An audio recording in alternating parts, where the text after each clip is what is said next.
in and they hear that clicker noise, that breeder's going to give her a treat, and then it's going to borrow that baby for just like 10 or 15 seconds while still standing right next to mom. And so babies, that's kind of a big bite. Sorry, honey, I teach you. You're good. Oh, thank you. So babies never stressed out, or mom's never stressed out, therefore baby's never stressed out. And it's always a positive interaction that baby will have with people growing up. So then when that baby is weaned around 4 or 5 months old, of the mother's own choosing, it's never influenced by the breeder whatsoever. When the mom chooses to wean that baby, then baby sort of goes from mom being their source of comfort to then the breeder being their source of comfort. And then they transfer over onto all different types of people being comfortable with them, holding them. But if you were to try to have a similar experience as this with a wild sloth, or a sloth that even just born and raised in captivity that did not have this conditioning, they would not be comfortable with this whatsoever. And it would be a completely different experience. It would be essentially the difference between holding a house cat and a feral cat. You're probably going to walk away from that looking quite differently. So cute. So generally people think about sloths being really slow and gentle and docile, and they are, unless they're provoked or scared by somebody trying to come up and hold them. And so a wild sloth, if you were to try to go out there and hold them and have an encounter with them, it's going to go quite differently. And if it doesn't, and they are receptive, then those sloths have been run down and used repeatedly over and over again to the point where they're just not able to fight back anymore, which is why we offer these type of encounters here, where we know where these guys have been bred ethically in an appropriate situation so that people can interact with them like this. I know, girl. You just so hungry? She says, I can't get enough. She did just go to the bathroom last night, and they only go to the bathroom about every 7 to 10 days. So right after they go to the bathroom, they're pretty hungry for the next day or so. On average, they eat about 10% of their body weight every day, but they tend to eat just a little bit more than that right after they've gone to the bathroom. I know you've been videoing, but would you want to feed her any while you're sitting there? That way you don't just have to take pictures and videos. And I can take all types of videos and stuff too. Just when you're feeding her, keep in mind that they do have poor eyesight. So she can't tell the difference between where your finger starts and where the sweet potato ends. So you just want to give her the end of it.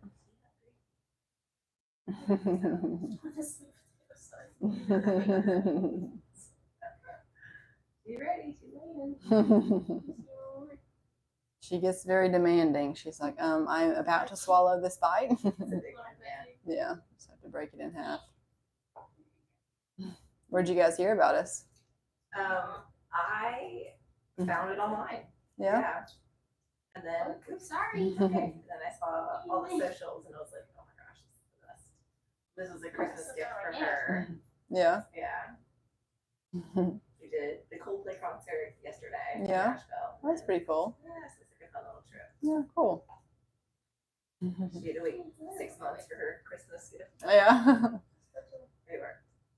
Yeah, usually we stay pretty much booked out for our sloth encounters, and so sometimes it can be pretty difficult to get it booked. You got to book it pretty much months in advance. Yeah. Will that work too? Yeah. I love that she's eating upside down. She always do that. Sometimes she can eat the other way too, but their digestive tracts only have one-way valves, so it allows food to go into their stomach but not back out, and that's how they're allowed to hang completely upside down like that. Just give it to Kevin. Thank you. They're able to hang completely upside down and still eat their food. So they can be holding onto the branch by just their both back feet and extend all the way down where they can actually reach down below them and eat. That would be the equivalent of me doing a handstand and trying to eat food. And so that would be pretty difficult. Yeah, you may have to break it in half. She's like,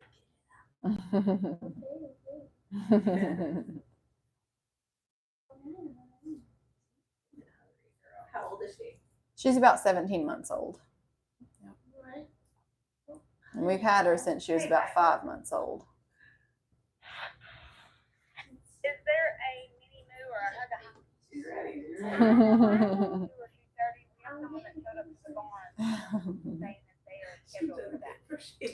Yes, she does. Yes, I have. And she'll let you know. She'll reach that hand out and start going like this. None of this is on a building. Yeah. Or on our calendar.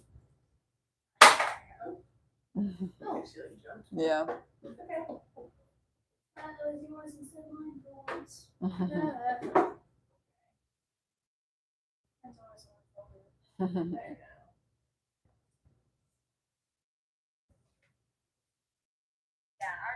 many sloths do you have? We have 3 right now. We're about to get our 4th one in, Heavenly Day. She should be here within the next month or so. And we'll be getting her from the same breeder that we got Zoe and Dash from. Dash. Yeah. So we've got Flash and Dash, Zoe, and then our next girl will be Chloe. We're all about the rhyming names. Do they get along? Like, so none of our sloths live together right now. We have 2 sloth rooms and we have 3 sloths. So our youngest sloth lives up at the main house most of the time through the night, and then through the day they'll be down here. He stays in a little smaller enclosure down here, but they're not together just yet. So our future plans are to be able to put Dash and Zoe in the same enclosure, and then eventually when we get Chloe, probably incorporate her as well, because they were raised together. They were raised around other sloths.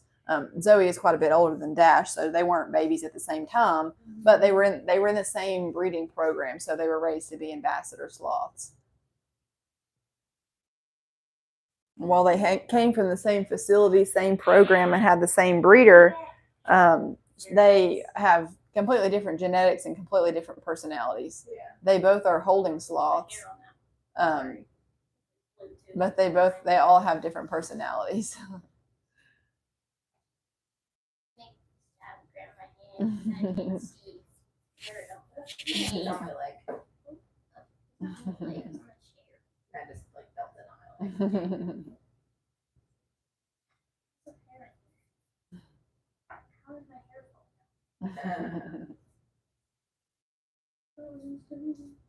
Do you guys have any other encounters today, or is it just the sloths? Just the sloth. Yeah.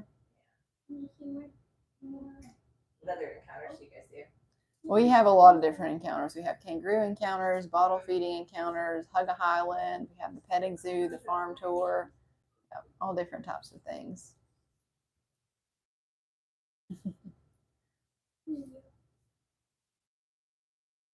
Are these like your favorite animals here? I feel like I'm obligated to say that because I work with the sloths, but yeah, I mean, I spend the most time with the sloths, and so I know them the best, so I would probably say so. But all of our animals are really great, and we don't have any animals here that aren't comfortable with being around people. Yeah.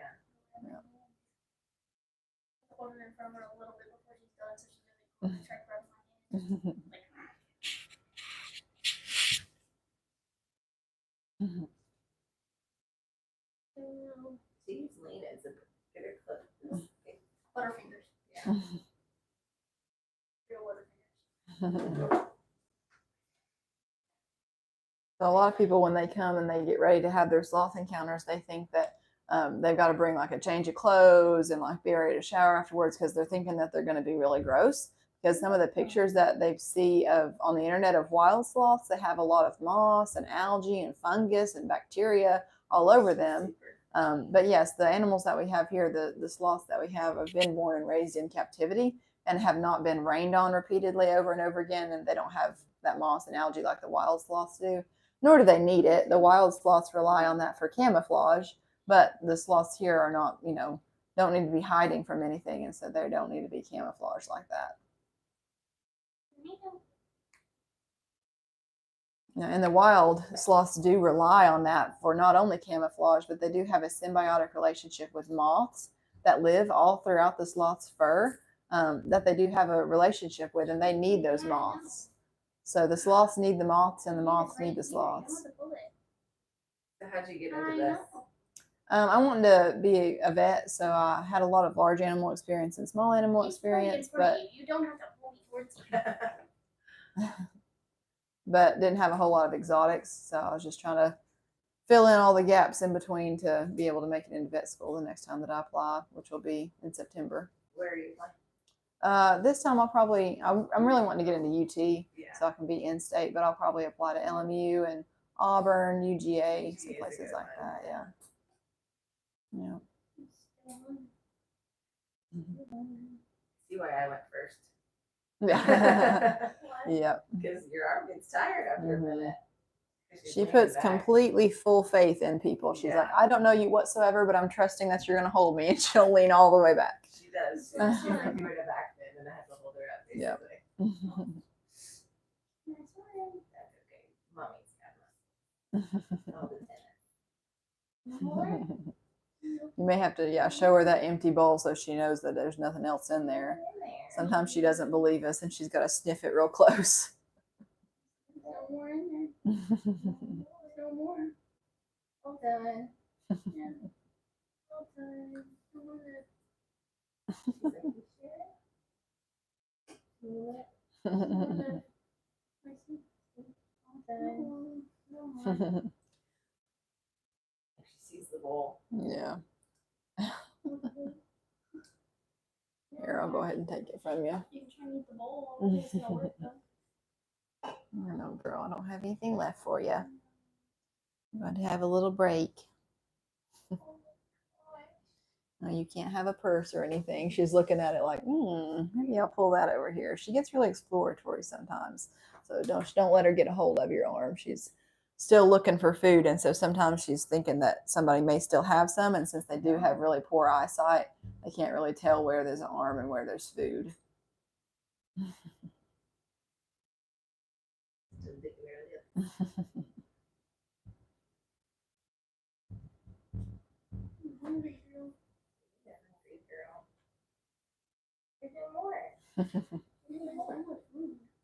We have about 17 minutes left. Did you want to trade over now, or do you want to hold for a little bit longer? We can trade it over. Okay. So you won't have to do anything. Once she realizes that I'm standing here, she'll transfer onto me, and then I'll transfer her onto you. Okay. All right, girl. Come on, look here. There we go. Let's go now. Oh. There we go. I'll have you guys trade out chairs. Hopefully now she's got her belly full, so I may give you some snuggles now. So she's going to wrap around you first, and then you'll support underneath her booty. Just underneath the booty. She is really sensitive with her sides being touched, and so sometimes you just have to be able to support underneath. I don't have anything else, girl.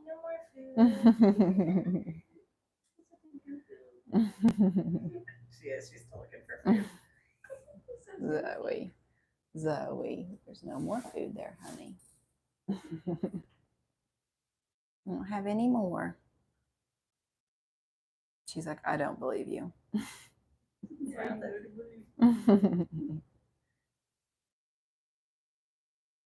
There's no more, girl. There's no more. Look. No more. That's just fingers. No, Zoe.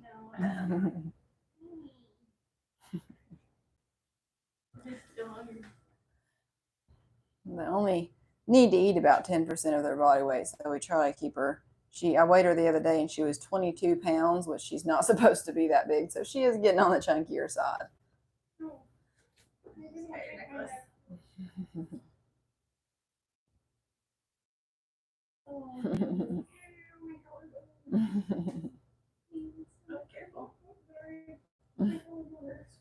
Zoe. Zoe likes her groceries, huh? Mm-hmm. If she's not going to settle in, I may just go ahead and try to get her some more. Zoe. There we go, girl. I know. Here, you just hold her back just like that. Her eyes look so weird. Yeah, you can see how tiny those pupils are. Yeah. They stay like that all the time. Sometimes she just gets real exploratory and she's looking to see if she has any food. It's not that she's trying to go back to her. It's just that she's trying to see if she has food. Pick out some more here.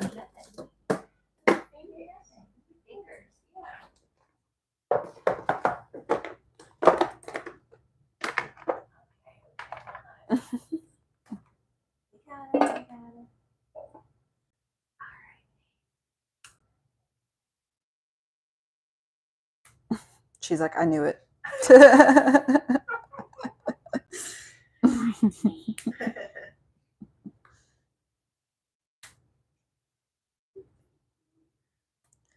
She's got a lot more faith in people than I do. If I had somebody random I didn't know holding me, I wouldn't put that much faith in people. But she just leads yep. back.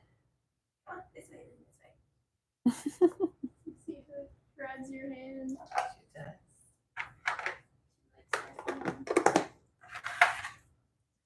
But so in the wild, I did mention that they do have a symbiotic relationship with moths that live all throughout their fur that feeds on the moss and algae that lives on their back.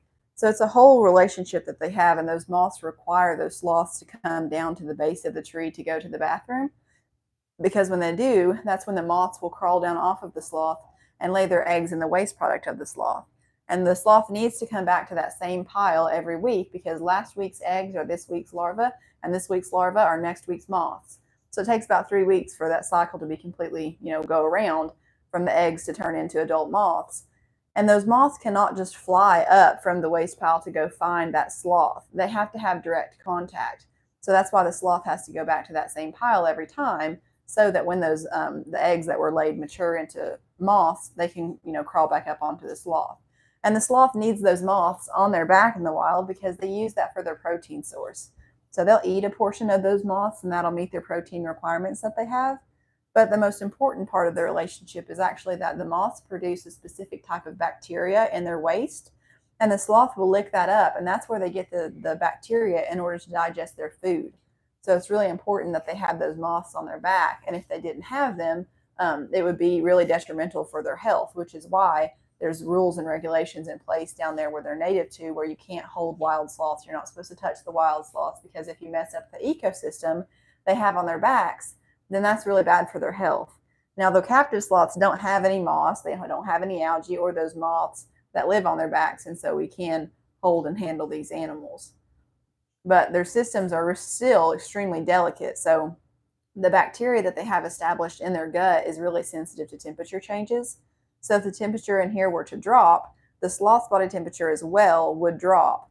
And then the sloth would not have the means to be able to digest its food because that bacteria would be depleted.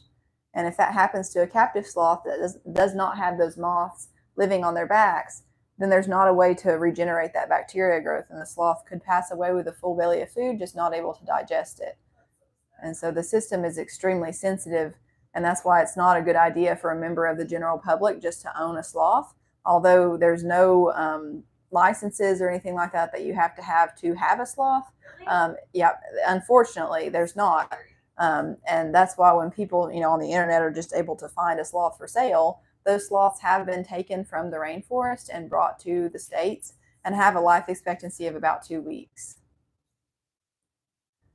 So it is really unfortunate, and there needs to be more rules and regulations put in place against, just random people being able to buy sloths. But a lot of people learn the hard way that it's not the best idea.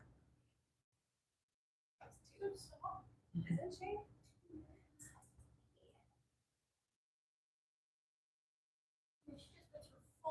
Yeah. Mm-hmm. She's like, yeah, guys won't. Everyone will drop me. They'll just feed me. So cute, right? Mm-hmm. I think it's funny that they're ticklish. Mm-hmm. Yeah, their sides and their belly especially is a really sensitive area for them, and their legs too. So in the wild, if you think about something that may be after a sloth to harm them or try to eat them, would be a jaguar or an ocelot. And jaguars don't hang by the bottom side of the branch. They're on top of that branch trying to get the sloth, and the sloth is on the underside of the branch. So the nearest thing for that cat to grab onto is going to be an arm or the belly of that sloth. And so for that reason, the sloth's arms and bellies are a really sensitive area for them. So we do try to avoid those areas. And the side's just pretty close to the belly as well. So not really ticklish, just more. Yeah, sensitive. Yeah. Oh my gosh. Like the cutest little nose, right?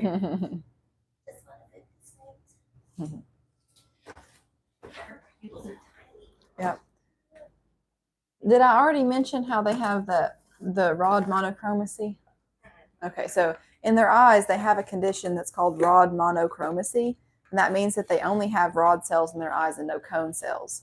So the cone cells that we have in our eyes allow us to see color, but since they lack those cells, they are colorblind. And then what they do see, it's not just in black and white, it's basically just blobs and shapes. They can't really distinguish what's what or who's who.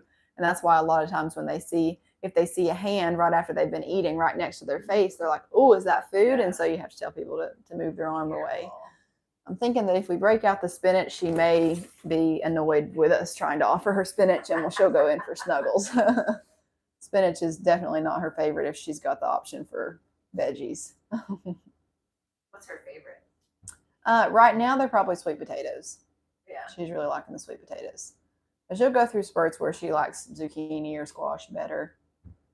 And so she's like, oh, that's really not what I was wanting.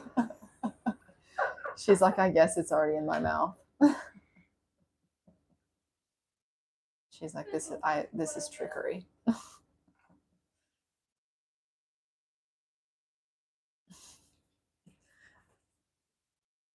It's surprising that she's going for the spinach today. Usually we break out the spinach and she's like, well, if that's all that you've got, then I guess I'll just go into snuggle mode. She must be pretty hungry. Yep, that is very true. So when they do go, since they only go once a week, it's about 1/3 of their entire body weight. So it is a massive amount. That's between solids and liquids. So they don't even pee when they're in the tops of the trees. Really? Mm-hmm. Wow. Yeah.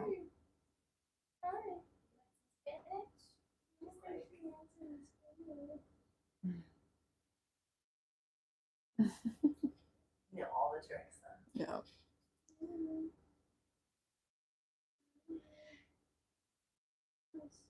So now you may be able to put both of your hands underneath her booty and actually kind of scoot her up just a little bit higher up on your torso.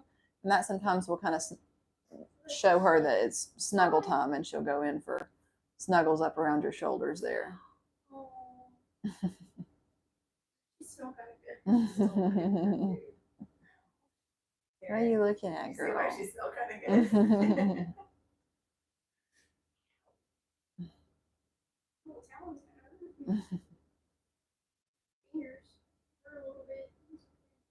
No food over there, girl.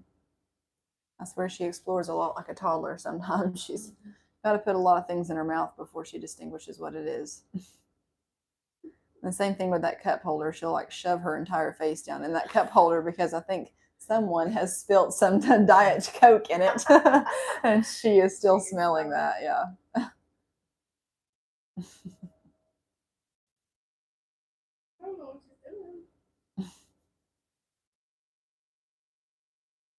And they curl a lot. They curl up into a ball like that a lot of times when they're taking naps. They are part of a super order that's called Zathorans, and that just means that they have the ability to hinge their spine. And so two other animals that are part of that super order are anteaters and armadillos. So armadillos, you think that they're, have really flexible spines that can bend all the way up into a ball like that. And sloths can as well. They just don't have that protective carapace on the outside.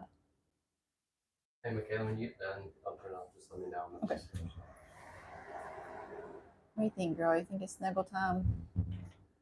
She says, I don't know if it's snuggle time or nap time. So a lot of times scientists used to think that they slept upwards to like 20 plus hours a day, when in reality, they don't actually sleep that much. They do sleep a lot, around 15 to 16 hours on average, but not quite as much as they had originally thought, because a lot of times what they do is after they're eating, they're done eating, they just want to take a rest. They'll just hold on to that branch. They'll curl up all the way real close to that branch and put their head in between their legs, and they won't actually sleep. They're just hanging there and digesting their food. And so scientists used to think they were sleeping a lot more than they actually were. But once they realized that their eyes were open and they were fully aware of what was going on, they changed that number. Sloths are extremely slow animals. A lot of people know that, and that's because they have to be. The diet that they eat in the wild are just leaves, the Sarcopia leaves of the trees that they're living in, and those are extremely low in calorie. And so it takes calories in order to create ATP, which is our energy source, and theirs as well. And so they don't have a whole lot of energy to just be moving around, exploring, and doing random things. And so if they're not actively eating or sleeping, they're just hanging there, resting and digesting their food.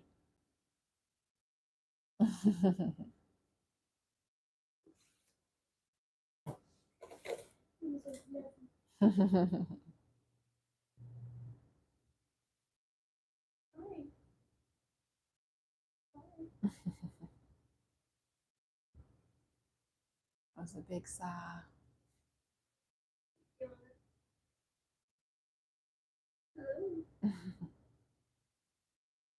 Zoe, may have to move your arm. Yep, just move your arm out of the way. Sometimes if we get, it can be hard to distinguish between her back and her side because she does twist and turn around so much. They have 3 extra vertebrae in their lumbar spine that allows them to rotate their spine all the way back behind them. So I can go about halfway, but they can take it all the way around. So they're really bendy. So sometimes it's hard to distinguish where we're actually supporting. You see that hair? You can't eat her hair.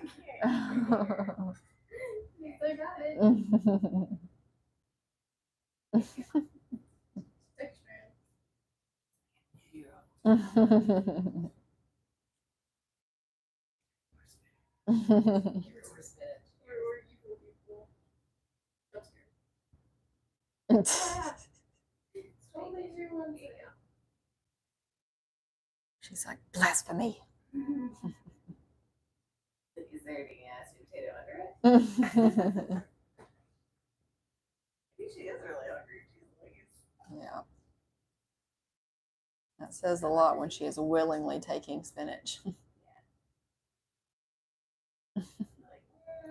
And we do give them the baby spinach. Even in the wild, they like the smaller, more fresher leaves rather than the bigger ones.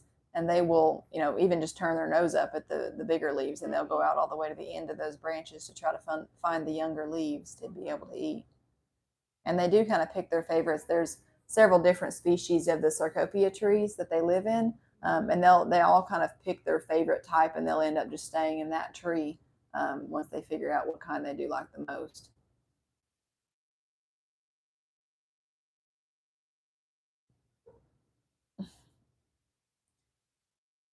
Girl.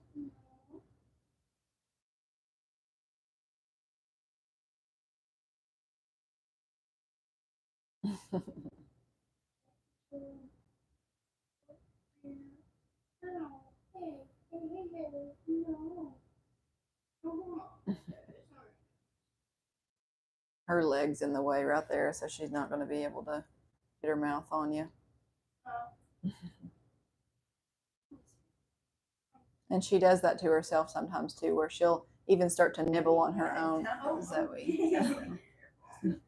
So they don't have any teeth there in the very front of their mouth. It's more in the back of their mouth where they have the teeth. And so a lot of times she'll just kind of gum on people, where she'll put just the tip of her mouth onto people to kind of figure out what they are.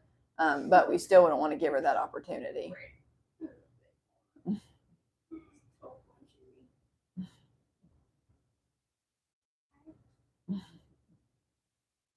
Well, it is right at time for us to finish up anyway, so I'll go ahead and take her since she's getting pretty restless anyway. All right, Zozo. Did you want to take any more pictures, last pictures of or anything? Yeah. All right, Zoe. Come on, girl. Oh, so you guys can kind of watch how I set her back into her hammock in here. She usually does a real big stretch to reach out for that branch. And then most of the time, if I end up staying in here in her enclosure for too much longer after I set her back down, she starts to kind of climb through the branches at me, trying to get me to pick her back up. And they do make some noises. They can kind of make a little whimpering sound where they go, and she looks like she may be on the way to do it now. We'll wait till she gets kind of close, but then we'll have to go ahead and close the door. You can kind of hear. You hear the noise she can make. Oh, she's thinking about it. Here, Zoe, come back this way, girl. There's nowhere to go over there, Zozo. Hey, girl. Oh, girl. I know, girl. And it's always harder to put her back down after she climbs through the branches like that to get back to me. Then I got to put her back down, and she's like, no, now that I've got you, I'm staying here. So we'll see if I can actually set her back down, or if I'm just going to hold her for another minute. I know, girl. I know, girl. You can see the first time she reached for that branch, but now she's more so clinging on to me. I know, girl. I'm sorry. We won't tease you anymore. Alrighty. Well, I hope you guys enjoyed it. We'll head out here and we'll sanitize our hands one more time.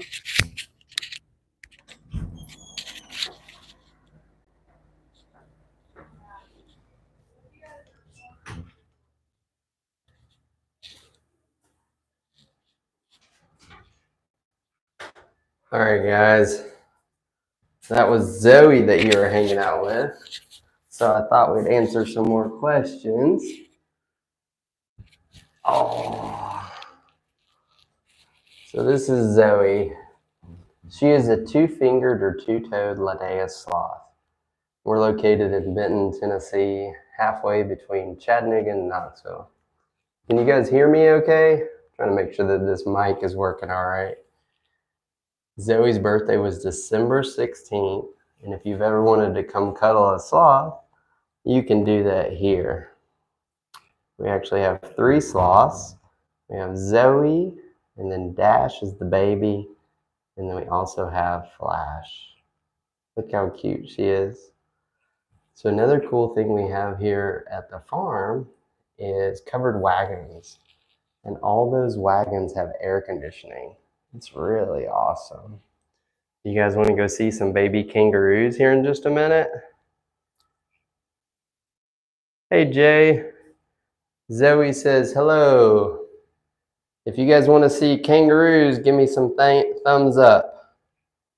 We can also go look at an armadillo here in just a second. Pretty awesome. Hey Zoe.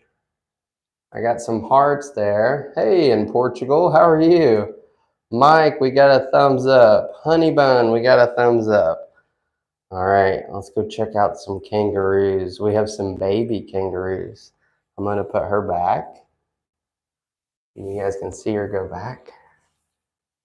Turn this so you can see it. There you go, sweetie. You're okay. I know. No, no, no, no, no, no, no.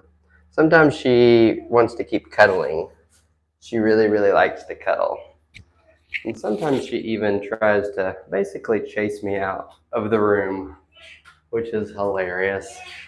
I know, Zoe. All right, guys.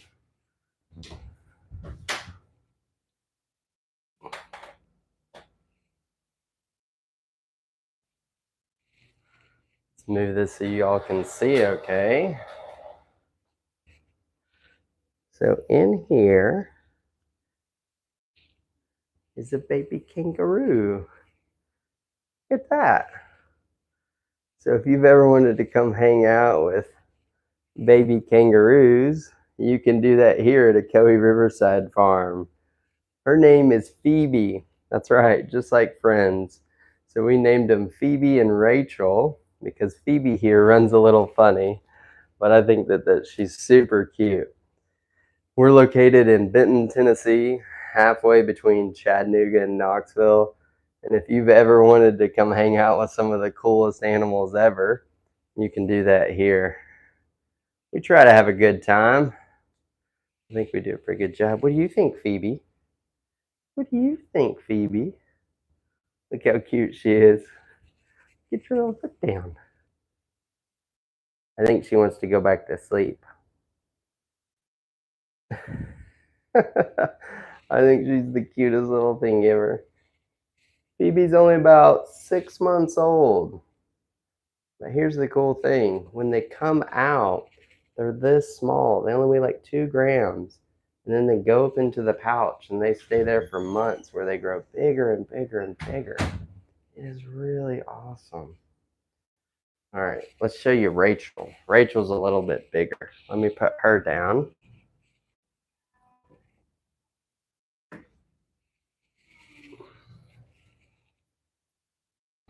Here's Rachel. A little bit bigger. Thanks, Jay. I think she definitely runs like Phoebe and Friends. She does like the goofy arms. And you can see we keep them in pouches when they're babies. They do. We bottle feed them. You can actually come here and bottle feed them. They don't need a bottle right now, so that's the reason I'm not giving them one. But if you've ever wanted to come hang out with the cutest little animals ever, you can do that here. And we have covered wagons right on the banks of the Ocoee River. And they have air conditioning and obviously heat. You got like a Keurig and a coffee maker, all that good stuff. Hey, honey bun. Rachel's a little cutie, aren't you? And guys, kangaroos are really soft. They're softer than you would think. Aren't you? Thank you.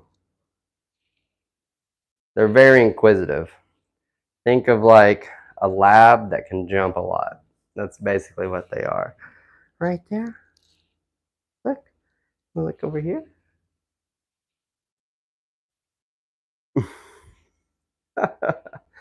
I think they're really, really cute.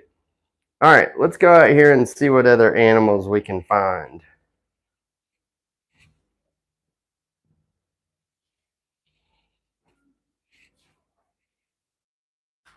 Forgive me as I pick up the camera and we're gonna go look for a couple more animals. And I think, oh, let's see. These little bitty micro squirrels, we have a couple more. So if you've ever wanted a micro squirrel, we have them. And if you're interested, you can email animalsales@OcoeeRiversideFarm.com. But I'm about to show you what a micro squirrel looks like. Come here, little feller.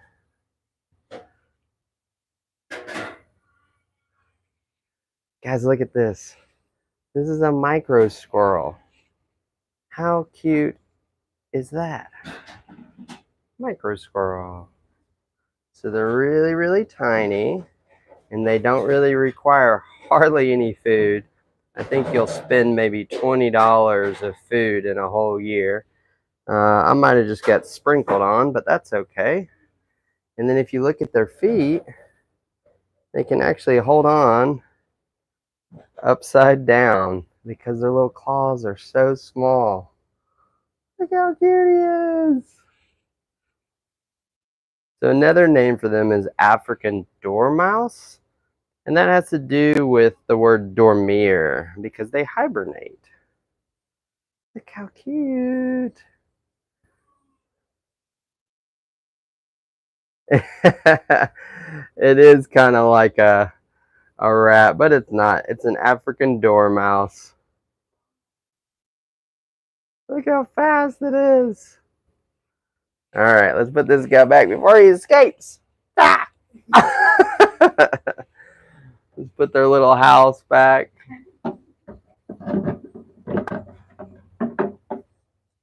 And then the next thing that I'm going to show you after I clean their little present off my hands is some sugar gliders.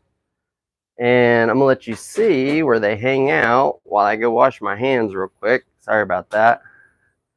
So this is their, I'm trying to position it. This is their cage where we keep them so it's nice all and secure. So give me just a minute to rinse off my hands, make sure we're not transferring any diseases or anything like that.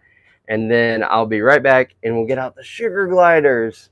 And if you're interested in one of those, you can also email animalsales@OcoeeRiversideFarm.com. Be right back, guys.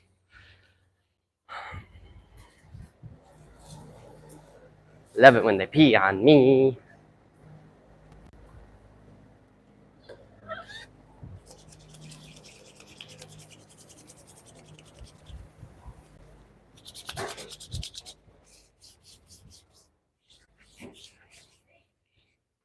All right, let's see if we can get one of these little fellers out. Thank you for staying and watching. It took me a couple seconds. And now my hands are a little slick. All right. So,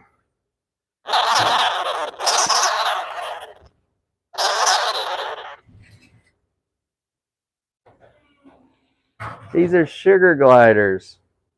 How cute are they? They're awesome. So sugar gliders don't fly, but if they're up high enough, they will glide about the length or half the length of a football field. How cool is that? They sound mad. That's their sound that's called crabbing.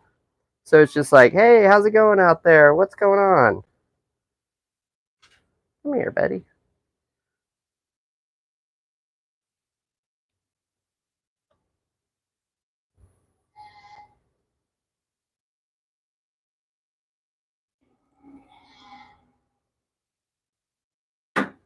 You see him? That's a sugar glider. Look how cute. So these are just one of the, they want to go back in there. But look at this. I'm going to tilt it down so y'all can see. There they are. That's their little home. So this is what you keep them in. It's called their like pouch.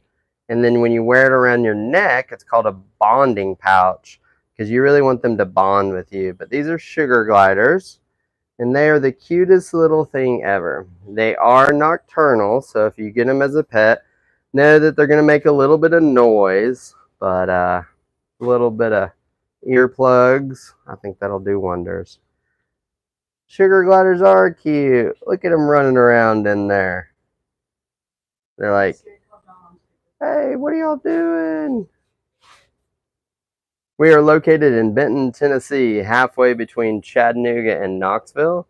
We have over 150 animals, including sloths, kangaroos, llamas, monkeys, zebras, and camels. You can come do a horse ride, a hike, so many cool things. Look at them running around in there. They smell bad? Well, if you clean the cage, they don't smell bad, but if you let it sit there for a little bit, yep, it would smell bad. He's like, hey, what's going on out there? Cameron in South Africa. I am not sure how to get one to South Africa. That sounds like a long ride. All right. I'm going to go ahead and put them back.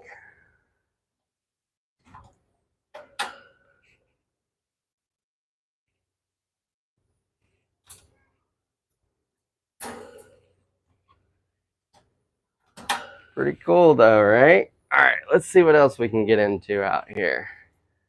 We might have another animal. Oh, I'm sorry.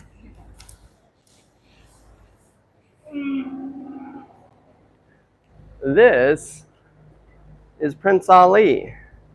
He is a dromedary white camel. Look at his little lips. He's like, hey, what are you doing? What are you doing, Prince Ali? Hey, that's my hair. Man.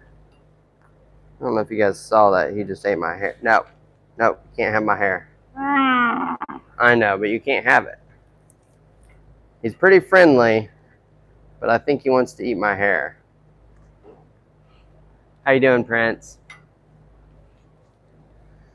Look at his lips. That's hilarious. All right, let's go see if Humphrey's hanging out in here. Humphrey!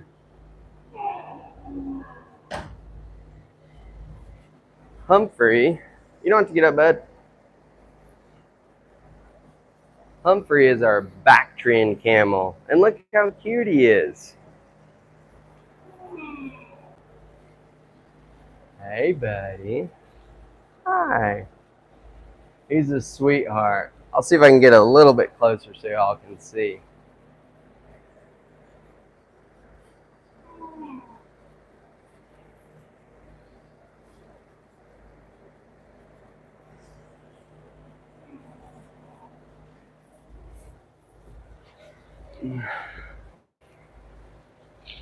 So Humphrey here is a Bactrian camel. So what that means is he has two humps. So if you put a B over on its side, you'd see that it has two humps, just like Humphrey here, who's such a sweetie. So Bactrian camels in the wild, there's only about 1,000 of them left in Siberia.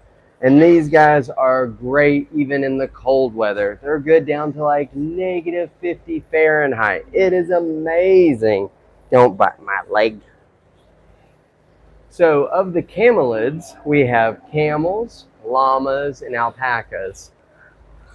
Two of the camelids that we don't have are vicunas and guanacos. Those are only found in the wild. Are you trying to scratch your head? He's a sweetie. And when he runs around, he's about the cutest thing ever. Aren't you, Humphrey? You see how he likes head scratches? I think it kind of looks like he's got a bad comb over. Is that good? You like your head scratched? Hey, buddy. Oh no, don't bite that leg. So camels don't have a top teeth, and then when they bite, they just push it up into their palate. Pretty amazing. Right, buddy? How are you doing? So if you ever wanted to come bottle feed a camel, you can come here and bottle feed Humphrey or Prince Ali. It's pretty awesome. You can actually also come and bottle feed the baby kangaroos. It's a great experience. Right, Humphrey? Are you just trying to cuddle? Is that what you're doing? You mean just comb your hair back? He's hilarious. I don't think I've ever seen a camel that likes cuddles this much. What do you think, Humphrey? All right, I'm gonna let you up. Oh, good scratches. We're located in Benton, Tennessee, halfway between Chattanooga and Knoxville. We're right on the banks of the beautiful Ocoee River. And if you've ever wanted an awesome place to come hang out with a bunch of animals, you can do it here.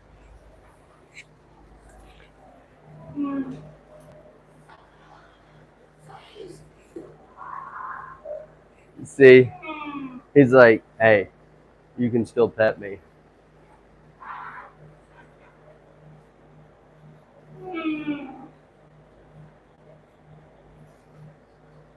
So if you see his hump right here, see how it's a little bit floppy?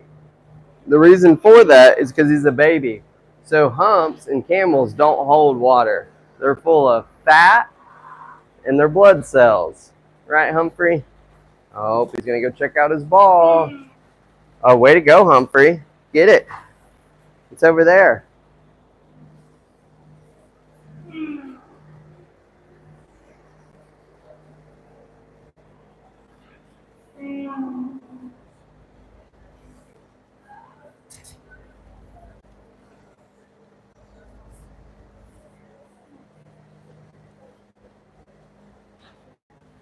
Hey, Humphrey, let me bring this ball over here for you. Come here.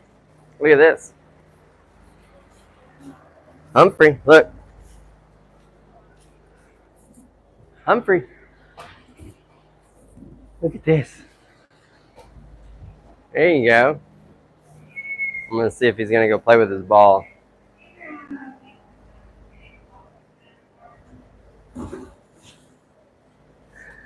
You can't stand on it, Humphrey.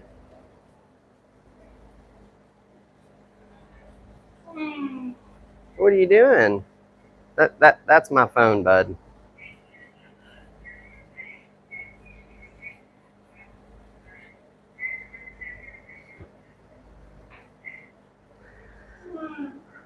Oh, thank you, Humphrey. Thank you for putting your nose all over it. Let's go check on Prince Ali. It's hump day. You guys want to see some camels, right?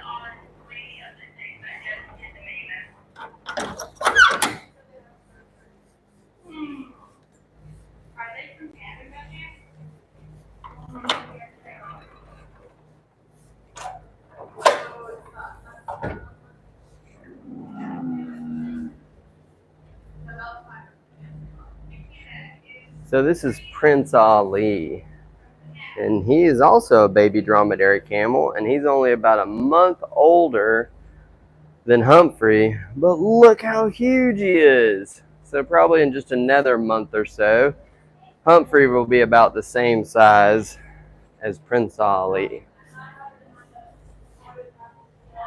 I'm gonna see if I can stand over here and get him to stand with me. Hey, buddy. Woo, come here. Hey, how are you?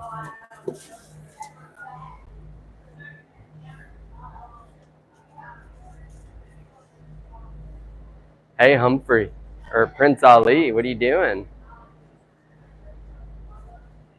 Hey, buddy. That's a tripod. You want to come over here? So when they're babies, we try to kind of get them used to everything.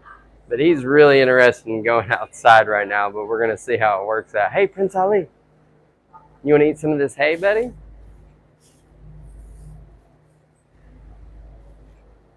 Don't eat my tripod. Look at that. Oh, Dad Jimmy. It's not a bottle though. Thank you. Mwah. Kisses. Mwah. Thank you. Mwah. Thank you. Thank you.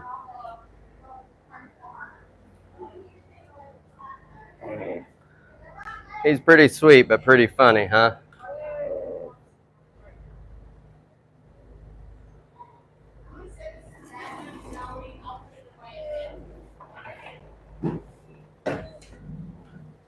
Hey, we don't have anything starting right now anywhere, do we? All right, guys. Thanks for watching. We'll check back in later.